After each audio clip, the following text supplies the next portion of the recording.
Okay, so what is the trading strategy that we're talking about right here in this video? So basically, with this trading strategy, we're looking to identify weak runners, or to specify that even further, runners what look like they're likely to drift out in price. Now, if you're not sure exactly what a drift is, here are a few good examples which illustrate exactly what it is.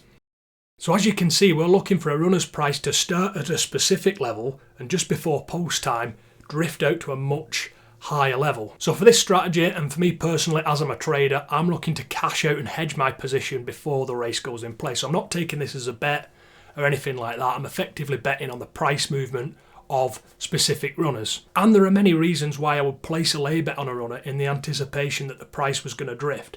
This video just covers one reason in each of the races that I show. Okay, so this is the list of races that we have on today's card that I've got loaded up on Guardian. We have various different meetings going on, such as at Newmarket and Thirsk, plus a few others as well. And if we have a look a little bit closer, we can see the highest quality races are the ones which are going down at Newbury. And we can determine that as the volumes that are traded at Newbury are significantly larger than the volumes traded at the other meetings throughout the card. So because this is the feature meeting of the day, it's ITV's featured meeting. It's on a Saturday. The races feature high quality jockeys and high quality horses. I feel like this is going to be the perfect racecourse to implement this strategy. Okay, so this is the first race that I'm going to show you. Now, you're probably asking at this point, what is the trading strategy that we're going to look at? Well, the trading strategy is actually pretty simple. Most strategies which make money are.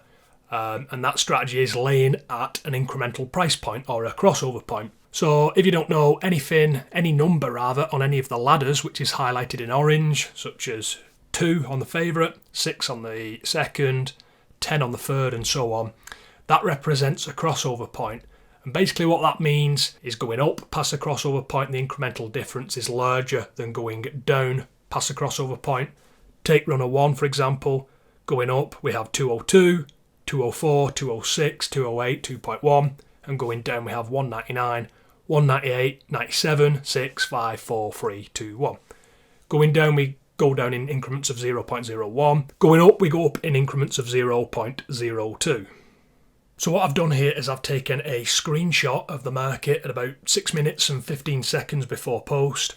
And when I'm looking to lay at a crossover point, I'm looking for a relatively tight range on the runner and for the crossover point to be somewhere in between that range or perhaps down towards the bottom would be ideal. So you can see that setup is best illustrated on the first two runners. We've got Desert Hero, which is the favourite, priced at 204, and Middle Earth, which is the second favourite, priced at about 6. Now you can see Desert Hero has matched volume below the crossover point, but the bulk of the volume has matched above the crossover point and at the level of the crossover point. So I would say that kind of fits the criteria.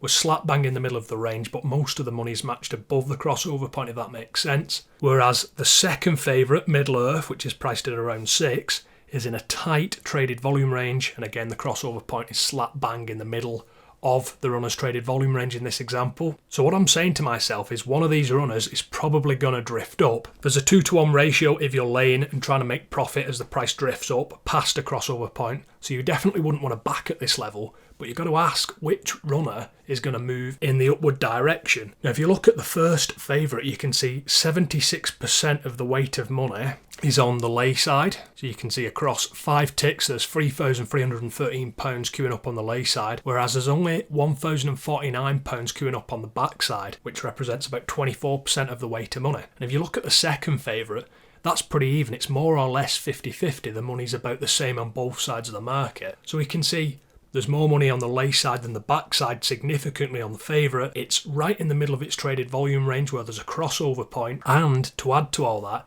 there is a big lay spike which has just entered the market. You can see right there, if you look at the advanced chart, there is a humongous spike which significantly pushed the price out in a certain direction. So these characteristics lead me to believe that the price is going to drift up on the favourite. So if we play the video, I'm looking to place a lay bet. Looking back at this now, you can see I've popped £100 in at 204 because I am expecting the price to drift out on the favourite. Once again, the runner's in a traded volume range, the crossover point's in the middle of it, there's more money on the lay side than the back side, and we saw a big order enter the market which could influence people's decision making. So we've got our first £100 into the market there. And at this point now, I'll be looking to add more and more money in as my confidence grows. I don't want to just drop in my entire stake, which will be about £500, because my confidence could change as the position advances and we get closer to post time. So I'm just gently iceberging in, and as my confidence starts to increase, as does my stake. So you can see I've got my next £100 queuing up. I've got £200 matched so far. And if we just fast forward slightly, so you can see I've got my full stake matched in the market, that being £500. I've got my offset orders set on the other side of the market in increments going up towards odds of 238. I know we're expecting the price to move up. I've set a stop loss in at 187 all the way down at the bottom of the ladder, as you can see there highlighted in orange. And that's basically the worst case scenario. I wouldn't let this price go any further than that against me. But I am confident that I'll be able to spot when the position's going wrong way before the price touches that point anyway. It's just sort of a fail-safe in case I have a bad day psychologically or whatever, however you would want to define that. So we can see the second favourite has broke down past odds of 6, and the first favourite has sort of creeped up past that area we was in earlier on. So that gives me confidence that our runner's going to drift and the second runner's going to keep making its way down. And you can see that has started to occur. The price has started moving up on our runner. Hopefully it'll touch our first £30, which it has done.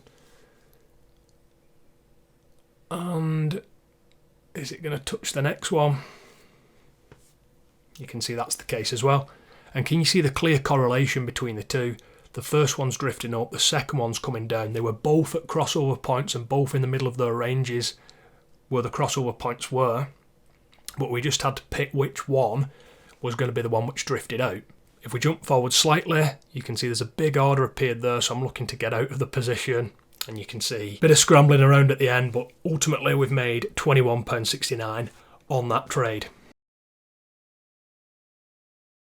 Now, if you want to start earning money by trading horse races on a weekly basis, I've actually developed a resource which will walk you through exactly how you can start doing that. All the information that I've learned and accumulated over the last few years throughout trial and error and trading in these markets, which subsequently led to me becoming a profitable trader, I've actually consolidated it all into this one resource. Now, within my series, I teach you one of my favourite trading strategies, and I teach you the best execution possible with that strategy. So in other words, when's the best time to implement this strategy so it's highly, highly likely that it's going to pay off and go in your favour. Now, I've actually got the link to my pre-off horse racing trading series down below in the description box of this video, so do check that out. But I can hear you asking, why should I invest my time watching this resource and watching this series that you've put together? You know, perhaps you've already tried trading before and it's not really worked out for you. Maybe you've lost a little bit of money from doing this and you find it super, super frustrating how no one's giving you a straight answer. You're asking things and people are answering you and giving you the direct help that you need to start succeeding and moving forward. I really resonate with that. I went through that for a good few years of trying to learn exactly what I needed to be doing within these markets. I would pick up odd bits of information here and there. Sometimes it would contradict each other. It was a hard thing to go through.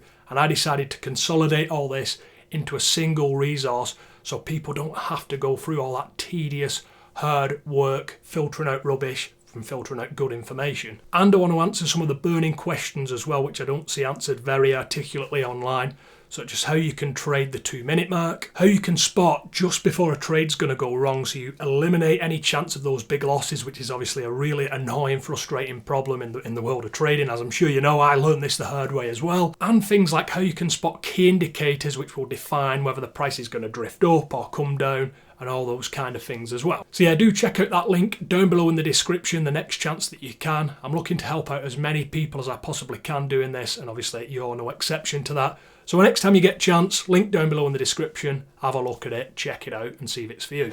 Alright, so we have a look at this next trade here. I'm going to use the same strategy again. We're going to be looking to lay the crossover point and back.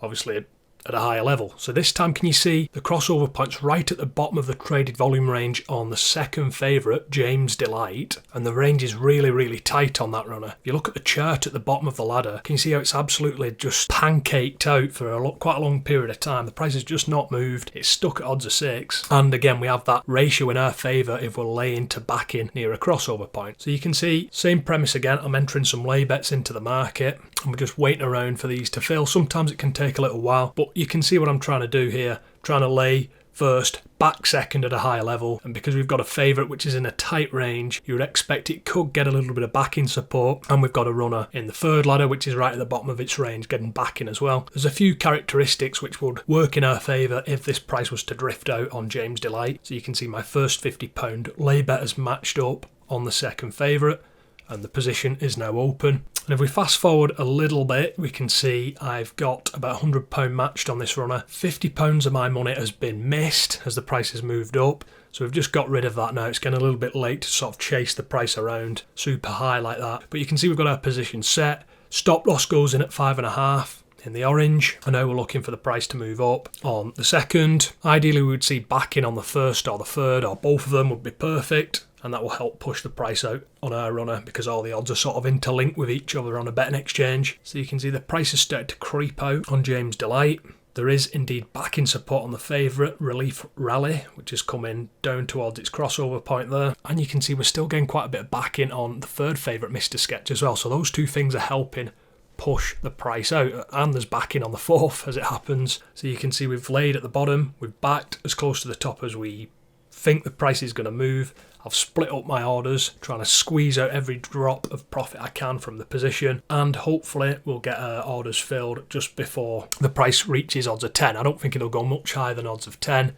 I'll be very wary of that happening when I would have been doing this live, and I expect the price will probably not break up past it, and I'll be looking to hedge my position at any point now if I get the sense that the price is going to regress, because it's moved a long way from odds of 6 this. And you can see it's still pushing, but there just doesn't seem to be enough force to push it through odds of 10. I think this will probably be the point where it's finished, and you can see I've just hedged the position by using a keyboard shortcut there, which has left me with a profit of £22.60.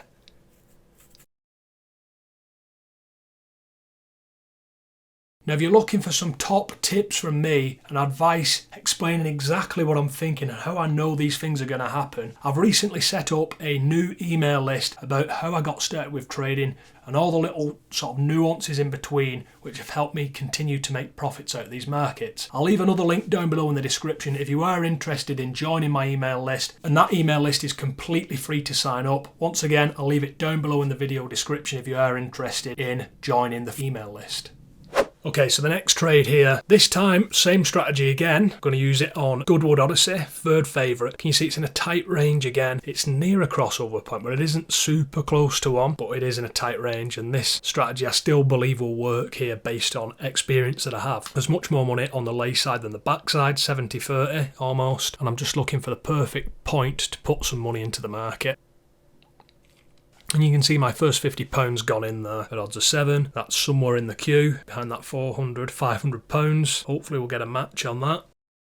Bit worried that the money's starting to run out at 7.2, and you can see it's almost gone at 7.2, so I think once it breaks that level, that'll be definitive, and we'll start heading up to higher levels. So you can see I'm putting a stop loss in at 5.5 again, and we're just expecting the market to move up as opposed to down because of that natural inbuilt bias within the market, that 2-to-1 ratio. And you can see we had a big spike up there.